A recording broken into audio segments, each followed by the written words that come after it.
আসসালামু আলাইকুম এভরিওয়ান, হাজির হয়ে গিয়েছি ভাপা পিঠার রেসিপি নিয়ে। আজকে শেয়ার করব রাইস কুকারে ভাপা পিঠা তৈরির রেসিপি। খুব সহজভাবে ফ্যামিলি সাইজের একটা পিঠা অল্প সময়ে কিভাবে আমরা রাইস কুকারে তৈরি করতে পারি সেই প্রসেসটাই দেখাবো। আশা করি আপনাদের কাছে ভালো লাগবে। তো ভাপা পিঠা তৈরি করার জন্য এখানে আমি ভাতের চালের গুঁড়া নিয়েছি 4 কাপের মতো। এর মধ্যে প্রথমে দিয়ে দিচ্ছি লবণ। লবণ এখানে 1 চা চামচের থেকে একটু কম পরিমাণে দিয়েছি। লবণটা দিয়ে শুকনা গুঁড়ির সাথে মিশিয়ে নিচ্ছি। এখন এর মধ্যে লিকুইড মিল্ক দিয়ে আমি মিশিয়ে নিব।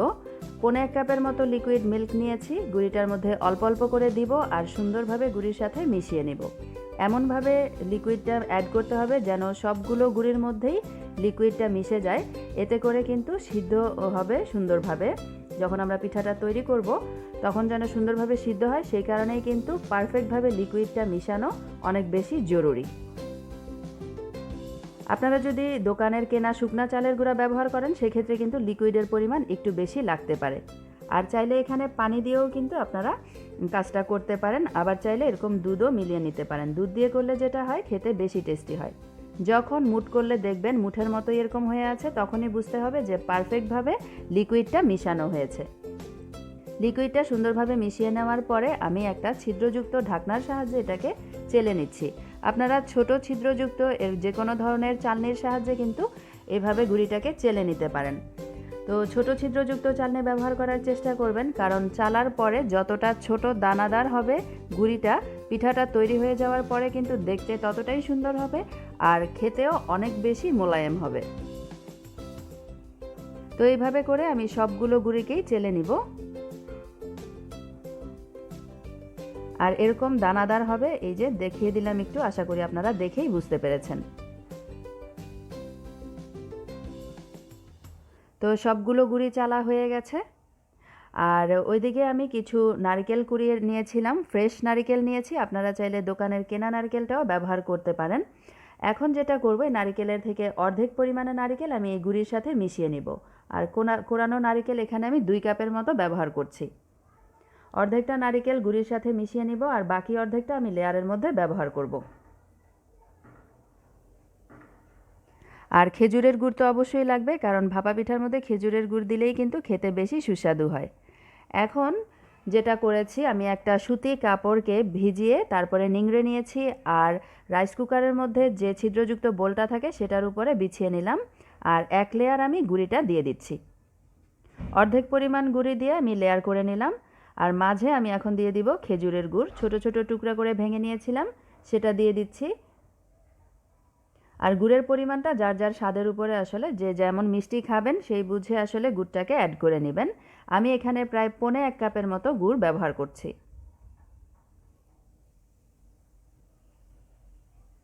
গুড়টাকে দেয়া হয়ে গেলে এখন উপর থেকে দিয়ে দিব নারকেলটা। ফ্রেশ নারকেল দিয়ে ভাপা পিঠা তৈরি করলে কিন্তু আসলে এর স্বাদই অন্যরকম হয়। তবে যারা আমরা প্রবাসে থাকি তাদের কাছে তো ফ্রেশ নারকেলটা সবসময় অ্যাভেলেবেল না। তো তাদের আর কি করা, তাদের তো প্যাকেটজাত যেটা পাওয়া যায় সেটা দিয়ে পিঠাটা তৈরি করতে হবে। এখন স্বাদ বাড়ানোর জন্য আমি দিয়ে দিচ্ছি 4 টেবিল চামচের মতো পাউডার মিল্ক। উপর থেকে ছিটিয়ে দিলাম আর বাকি যে অর্ধেক গুঁড়িটা ছিল সেটা উপর থেকে সুন্দরভাবে কভার করে দিচ্ছি বা লেয়ারটা দিয়ে দিচ্ছি। খুবই সহজ। আর এইভাবে একটা বড় সাইজের পিঠা তৈরি করে নিলে যেটা হয়, সামনে দাঁড়িয়ে থেকে কিন্তু দেখতেও হয় না। একটা একটা করে পিঠা তৈরি করলে যেটা হয়, একটা করে পিঠা তৈরি করা কিন্তু একটু ঝামেলার ব্যাপার। তো এইভাবে ফ্যামিলি সাইজের একটা পিঠা তৈরি করে নিলে সময়েরও সাশ্রয় হয় আর খেতেও কিন্তু অনেক বেশি সুস্বাদু হয়। তো উপর থেকে একটু চেপে দিলাম আর এবারে চারপাশ থেকে ভেজা কাপড়টা দিয়ে কভার করে দিতে হবে। এখন এটাকে স্টিমে বসাবো। তার জন্য রাইস কুকারের হাঁড়ির মধ্যে আমি পানি নিয়ে নিচ্ছি। রাইস কুকারের 3 ভাগের 1 ভাগ পরিমাণে আমি পানি দিয়ে দিব। পানির পরিমাণটা কম করে দিতে হবে, যেন যখন পানিটা গরম হবে বা বলক আসবে তখন যেন পিঠার মধ্যে পানির ছিটা না যায়। উপরে পিঠার পাত্রটা বসিয়ে দিলাম। এখন কুকারের ভিতরে দিয়ে কানেকশনটাকে অন করে দিব। আপনারা চাইলে পানিটা আগে গরম বসিয়ে তারপরেও কুকারের ভিতরে পিঠার পাত্রটা দিতে পারেন। আমি একবারেই বসালাম। এখন অপেক্ষা করব 15 মিনিটের জন্য। 15 মিনিটের মধ্যেই কিন্তু পিঠাটা তৈরি হয়ে যাবে। আর আপনারা যদি গরম পানি করে তারপরে পিঠার পাত্রটা দেন, তখন কিন্তু 10 মিনিটে অনেক সময় পিঠাটা হয়ে যায়। আবার অনেক সময় দেখা যায় 20 মিনিটও লাগতে পারে, সেটা পিঠার সাইজের উপরে নির্ভর করবে। পিঠা যদি বড় হয় সেক্ষেত্রে কিন্তু 20 মিনিটও লাগতে পারে। তো 15 মিনিট পরে আমি চেক করে নিচ্ছি, পিঠাটা কিন্তু দেখেই বোঝা যাচ্ছে যে পিঠাটা হয়ে গেছে।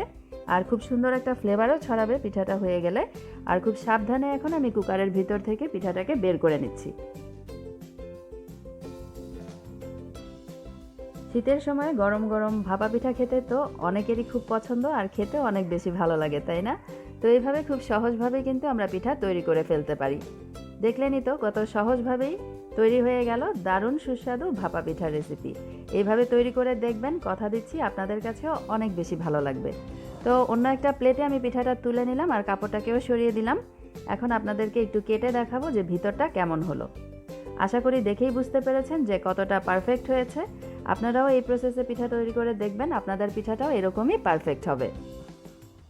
আশা করছি আজকের রেসিপিটা আপনাদের কাছে ভালো লেগেছে। ভালো লেগে থাকলে ছোট্ট একটা রিকোয়েস্ট, প্লিজ চ্যানেলটাকে সাবস্ক্রাইব করবেন এরকমই সহজ আর মজাদার রেসিপিসগুলো পাওয়ার জন্য।